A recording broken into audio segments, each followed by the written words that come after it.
As a kid, things were pretty great.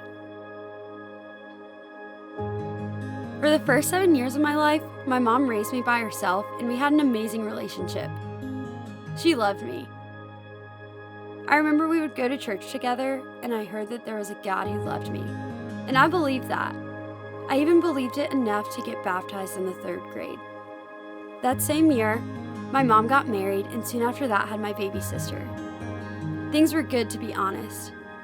I had dreams of what my life would look like one day. The possibilities seemed endless. That was true when I was a kid. But the worst part of being a kid is that it eventually ends.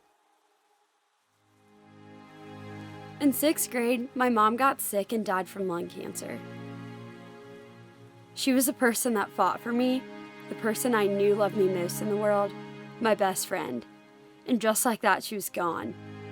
This was the first time I looked at God and said, "Why me?" Right after my mom died, I moved in with my biological dad. He'd been in and out of prison for most of my life. Moving in with him was hard. He wasn't my mom, and he for sure hadn't fought for me, but this was my new reality. A reality that caused me to become bitter with God.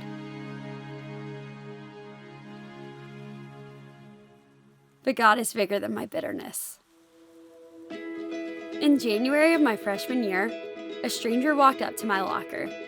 She introduced herself as a Young Life leader and invited me to this thing called Club. I didn't know it at the time, but that conversation changed my life. I actually went to Club. I remember everything about my first one. The leaders ordered pizza from a whole bunch of stores, and when the first delivery guy got there, everyone lost their minds and gave him a gold medal. It was loud and crazy, and I didn't understand it. But I remember the joy they had felt contagious, and I immediately felt accepted. I knew this was something I wanted to be a part of. That summer, I went to Rockbridge and had the best week of my life. I experienced sincere and relentless love, and it was there I realized that death was not God's design for my life. Instead, it was an abundance of love and life. The leaders at Coleraine were my biggest fans for the rest of high school.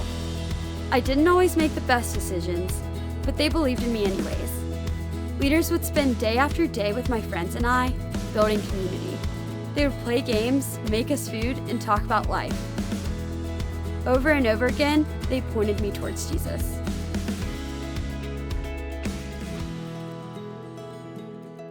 In the winter of my senior year, my dad went back to prison and is still there today. Thankfully, my Young Life leaders didn't stop at high school. They helped me get to college. I decided to go to the University of Cincinnati, where I eventually became a Young Life leader at Winton Woods High School. I wanted to believe in kids just like my leaders believed in me. I wanted to tell them, "You're worth it." Leading has challenged and grown me. It's given me a new family, something that I hadn't had before. If I were not in Young Life, I don't know where I'd be.